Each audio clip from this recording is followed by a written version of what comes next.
السلام علیکم پیارے دوستو، امید کرتا ہوں آپ سب خیریت سے ہوں گے۔ تو دوستو آپ کے لیے پھر سے ایک نیا بیان لے کر حاضر ہوا ہوں۔ قاری حنیف ملتانی رحمۃ اللہ علیہ صاحب بیان فرما رہے ہیں۔ تو دوستو بہت ہی خوبصورت بیان ہے۔ آج کے اس پیارے سے بیان کا عنوان ہے کہ اللہ نے عورت کو مرد کی دائیں پسلی سے ہی کیوں پیدا کیا ہے۔ تو چلیے دوستو دیر نہ کرتے ہوئے بیان کی طرف چلتے ہیں۔ اللہ کے نیک برگزیدہ بندے، مقبول ترین بندے، اللہ والے، اللہ کے ولی، بزرگان دین رحمہم اللہ علیہ مجمعین کے واقعات اور مختصر سے حالات اس نیت سے عرض کر رہا تھا کہ ہمیں بھی اپنے گریبان میں جھانکنے کا موقع ملے، ہم لوگ بھی یہ سوچیں کہ یہ اللہ والے تھے، پیٹ بھی تھا، نفس بھی تھا، بیوی بھی تھی، بچے بھی تھے، پیاس بھی لگتی تھی، بھوک بھی لگتی تھی، کپڑا بھی درکار تھا، سردی گرمی بھی آتی تھی، ان لوگوں نے اللہ کی رضا کیسے حاصل کی؟ نیت میری کسی کی تردید مقصود نہیں، سمجھانے کے لیے کہتا ہوں جیسے سڑک پہ پیدل آدمی چل رہا ہو اور پاس سے کار گزرتی ہے تو دل میں خیال آتا ہے کہ میرے پاس بھی کار ہوتی۔ ان اللہ کے نیک بندوں کو دیکھ کر میں اور آپ کیوں نہیں سوچتے کہ میں بھی اللہ کا نیک بندہ بن جاتا؟ کوٹھی بنگلہ دیکھ کر، لمبا چوڑا کاروبار کارخانہ دیکھ کر آدمی کے دل میں آتا ہے یارو یہ کارخانے دار ہے، میں اس کا مزدور ہوں۔ تیرے دل میں یہ بات کیوں نہیں آتی کہ میں نماز بھی نہیں پڑھتا اور فلانا ساری رات سویا ہی نہیں؟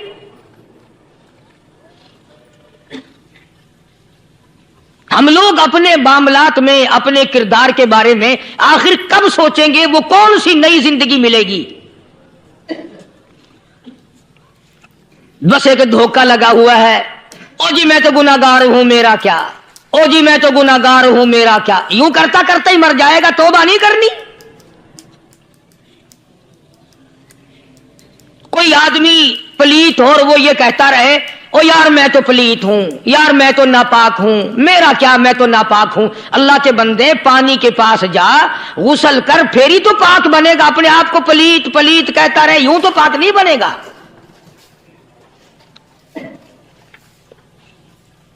یہ اللہ والے جو ہوتے ہیں آدمی کے اندر کو ٹھیک کرتے ہیں۔ جیسے ڈاکٹر کہتا ہے کہ اگر بلڈ پریشر کے مریض ہو تو نمک نہ کھاؤ، شوگر کے مریض ہو تو میٹھا نہ کھاؤ، بادی کے مریض ہو تو آلو نہ کھاؤ۔ اللہ والا کہتا ہے اگر تمہارے اندر شرک کی بیماری ہے تو خدا کے دروازے کے سوا کہیں نہ جاؤ۔ اللہ والے اندر کا علاج کرتے ہیں، روحانی علاج کرتے ہیں، اس بیماری کا علاج کرتے ہیں جو قبر میں کام آئے گی۔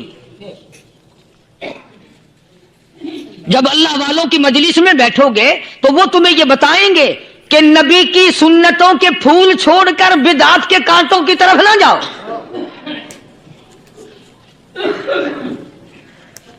اور ہدایت ہے محمد کریم صلی اللہ علیہ وسلم کی، سبحان اللہ۔ وہ جوان کتنا خوش نصیب ہوگا جو حضور کے ساتھ سواری پہ سوار ہے۔ اللہ اکبر۔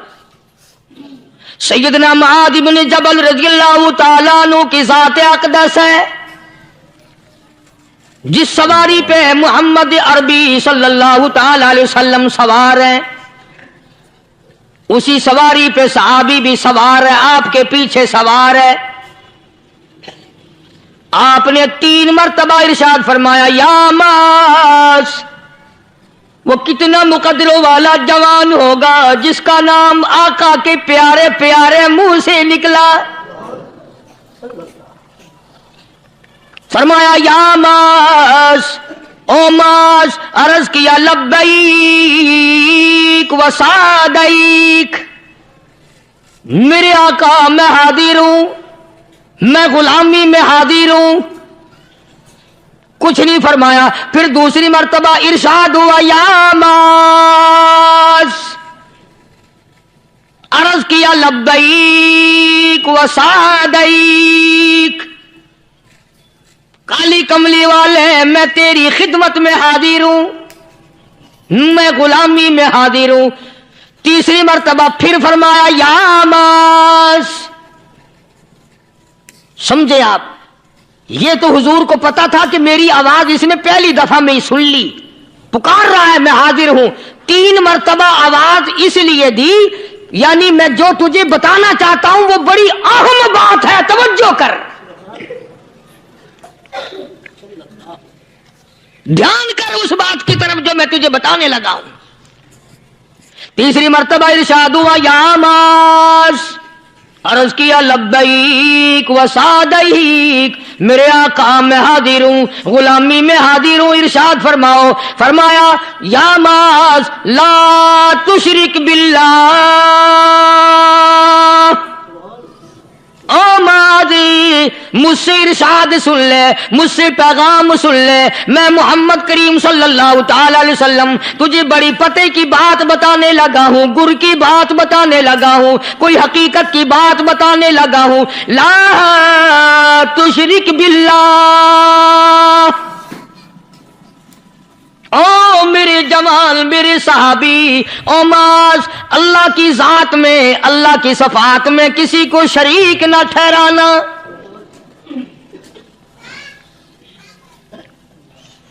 کسی کو بگڑی بنانے والا نہ سمجھنا، کسی کو پریشانی دور کرنے والا نہ سمجھنا، زندہ کرنے والا، مارنے والا، فقیر بنا دینے والا، فقیر کو شہنشاہ بنا دینے والا اس کے سوا کوئی نہیں.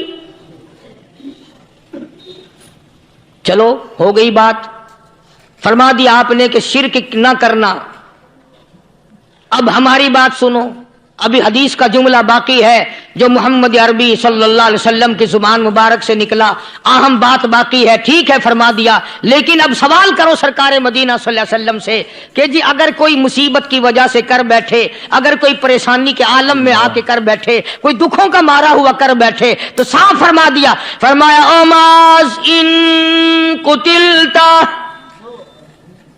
اگرچہ تجھے قتل کر دیا جائے، تیرا ٹکڑا ٹکڑا کر دیا جائے، تیرا قیمہ بنا دیا جائے، اس سے بھی سخت بات آگے فرمائی او حرقتا، چاہے تجھے جلا کر خاک کر دیا جائے،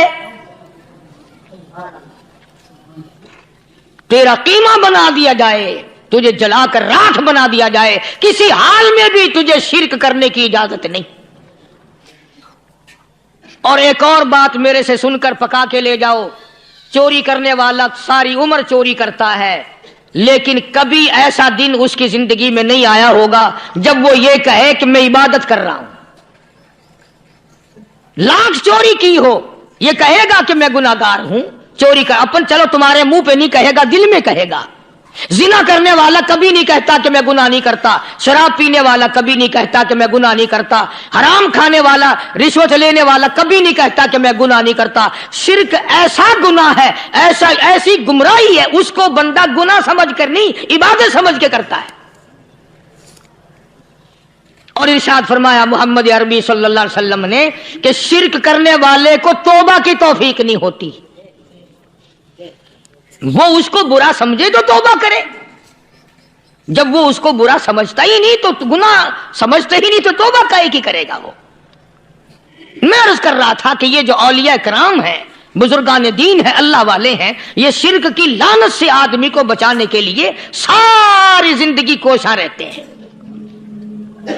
حدیث پاک میں آتا ہے، ارشاد فرمایا محمد کریم صلی اللہ علیہ وسلم نے کہ جب آدمی گناہ کرتا ہے، فرمایا ان فی الجسد لمضغۃ اذا صلحت صلح الجسد كله واذا فسدت فسد الجسد كله الا وهي القلب او كما قال النبي صلی اللہ علیہ وسلم. ارشاد فرمایا آدمی کے بدن میں ایک گوشت کا ٹکڑا ایسا ہے کہ جب وہ ٹھیک ہو جائے تو سارا بدن ٹھیک ہو جاتا ہے، جب وہ بگڑ جائے تو سارے بدن کا نظام بگڑ جاتا ہے. الا وہی القلب، سرکار مدینہ صلی اللہ علیہ وسلم نے فرمایا وہ دل ہے. دل آدمی کا سنور جائے تو سارا کچھ سنور گیا، دل بگڑ گیا تو سب کچھ بگڑ گیا. ریاکاری دل سے پیدا ہوتی ہے، تکبر دیکھنے میں نہیں آتا، دل میں پیدا ہوتا ہے. فخر دل میں پیدا ہوتا ہے، عجب اور خودبینی دل میں پیدا ہوتی ہے.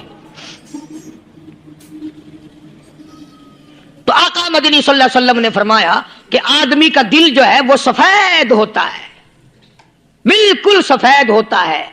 جب بندہ گناہ کرتا ہے تو ایک چھوٹا سا سیاہ کالا نقطہ اس کے دل پہ لگ جاتا ہے، پھر دوسرا گناہ کرتا ہے، پھر دوسرا نقطہ لگ جاتا ہے، پھر تیسرا گناہ کرتا ہے، پھر تیسرا نقطہ دل پہ لگ جاتا ہے، حتیٰ کہ اس کا دل سارا کالا ہو جاتا ہے۔ اور جب سارا دل کالا ہو جاتا ہے تو اس کے دل کے اندر پھر حق سمجھنے کی گنجائش نہیں رہتی، پھر وہ اتنا بگڑتا ہے کہ خلاف شرع کام کو وہ عبادت کہتا ہے، پھر وہ ڈھول دھماکے کو عبادت کہتا ہے، پھر وہ چمٹا کھڑکانے کو عبادت کہتا ہے، پھر وہ نشہ کرنے کو عبادت کہتا ہے، پھر وہ نماز نہ پڑھنے کو عبادت کہتا ہے، پھر وہ قرآن کے قریب نہ آنے کو عبادت کہتا ہے۔ حالانکہ بزرگوں کا یہ طریقہ کار نہیں۔ سائیں توکل شاہ صاحب سبقت رحمت اللہ علیہ، امبالے شہر میں مزار ہے، حضرت کے واقعات میں لکھا ہے کہ جب کوئی عالم، جب کوئی قاری، جب کوئی بزرگ قرآن پڑھتا یا کچھ بیان کرتا، اگر قرآن پڑھتا غلطی کرتا، ہاں یہ بات سمجھ لو کہ سائیں شاہ صاحب جو تھے ان پڑھ تھے،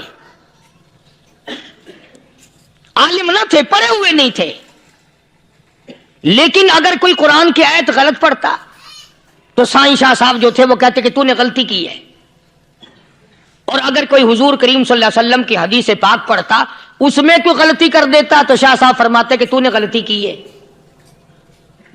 تو ایک دن مولویوں نے، عالموں نے، قاریوں نے مشورہ کر لیا اور کہنے لگے آؤ شاہ صاحب سے پوچھیں گے کہ ان کو، یہ پڑھے ہوئے تو ہے نہیں، ان کو پتہ کیسے چلتا ہے آیت غلط پڑھی گئی یا حدیث پاک غلط پڑھی گئی، ان کو پتہ کیسے چلتا ہے؟ تو اللہ والے کی خدمت میں پہنچے اور جا کے یہ سوال کر دیا، اللہ والے سے یہ سوال کر دیا۔ آپ سب سبحان اللہ کہو تو میں آگے جواب بتاؤں۔ اللہ اکبر، اللہ اکبر، کیا شان ہے اللہ والوں کی۔ فرمایا تم نہیں جانتے جب کوئی قاری قرآن صحیح پڑھتا ہے، عالم حدیث پاک صحیح بیان کرتا ہے، میں دیکھتا ہوں، میری آنکھوں کو نظر آتا ہے، اس کے سر سے لے کر آسمان تک نوری فرشتوں کی قطار بند جاتی ہے۔ اور جب وہ غلطی کرتا ہے تو وہ قطار ساری رخصت ہو جاتی ہے، وہ قطار ساری چھٹی کر جاتی ہے، میں سمجھ جاتا ہوں کہ کوئی غلطی ہوئی ہے۔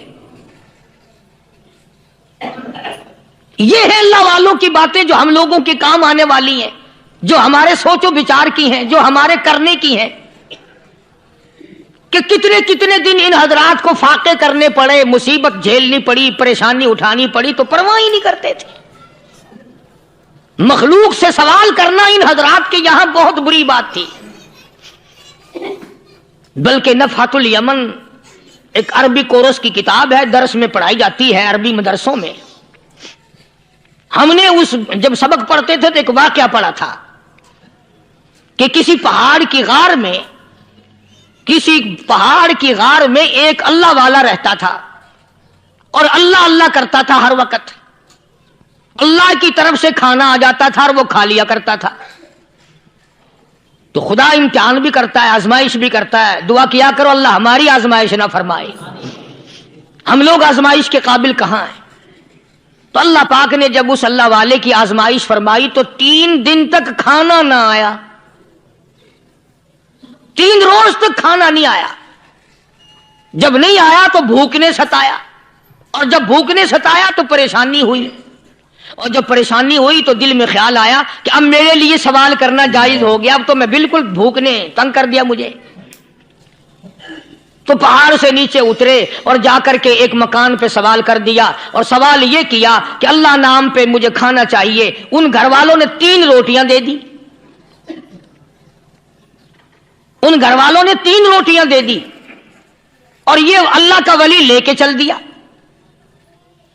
تو جس گھر سے 3 روٹیاں ملی تھی ان کے یہاں ایک کتا بھی تھا، وہ اس ولی کے پیچھے پیچھے لگ گیا اور بھونکار قریب تھا کہ کاٹ کھائے پھاڑ کھائے۔ اللہ کے ولی نے سوچا کہ یہ تو بڑا ظالم کتا پیچھے لگ گیا، 1 روٹی اس کو پھینک دوں، 2 مجھے کافی ہو جائیں گی، یہ اپنا اس کی ہلے لگ جائے گا، مشغول ہو جائے گا، میں نکل جاؤں گا۔ یہ کتاب کی بات ہے، حدیث کی نہیں. تو نفحۃ الیمن کتاب میں واقعہ یوں لکھا کہ کتا ایک روٹی کھا کے پھر بھاگ کے اس ولی کو مل گیا اور بہت بھونکا اور کاٹنے کے قریب ہوا. تو پھر اللہ کے ولی نے سوچا کہ یار ایک ہی روٹی کافی ہو جائے گی، یہ تو پھر ظالم پیچھے ہو گیا. اس نے دوسری روٹی بھی اس کو پھینک دی. اللہ کی شان، کتا دوسری روٹی کھا کر کے پھر ولی کے پیچھے پیچھے. اس نے سوچا ایسی روٹیوں سے تو یوں ہی بھلے، وہ تیسری بھی پھینک دی. کتے نے تیسری بھی کھا لی اور جب تیسری روٹی کھا کے کتا بھونکا، اب ولی کھڑا ہو کر غصے میں آ گیا اور کہنے لگا او کتے تجھے شرم نہیں آتی؟ عربی کا لفظ ہے وَمَا عَدِيمُ الْحَيَا، اور بغیرت کمینے، تیرے مالک نے 3 روٹیاں دی تھی، جس دروازے پہ تو رہتا تینوں کھا لی پھر بھی بھونکتا ہے. 3 روٹیاں میں نے تجھے دے دی پھر بھی بھونک رہا ہے.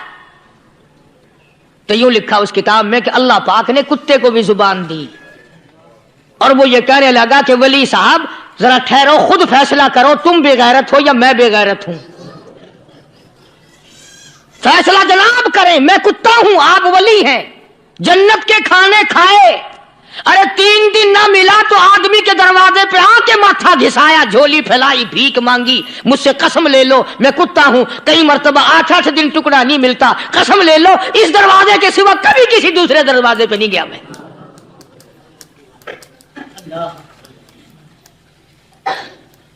تجربہ کر لو.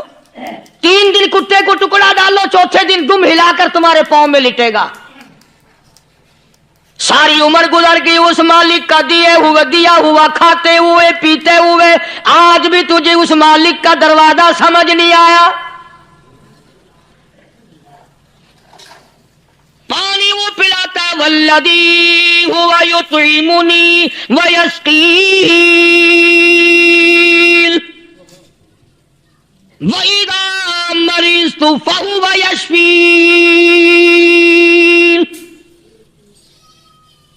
کتنا کھلاتا ہے، کتنے اعلیٰ درجے کے کھانے کھلاتا ہے، طرح طرح کے کھانے کھلاتا ہے. پالا اس نے، سنبھالا اس نے، زندگی اس نے دی، اولاد اس نے دی، خوبصورت بیوی اس نے دی، گھر آباد اس نے کیا. تھوڑی سی پریشانی آ گئی، اب جا کے قبر کے سامنے جھکا کھڑا ہے، اس مالک سے میرا کام نہیں چلا، او 4 گز زمین میں پڑنے والے، تو میری حاجت روائی کر دے.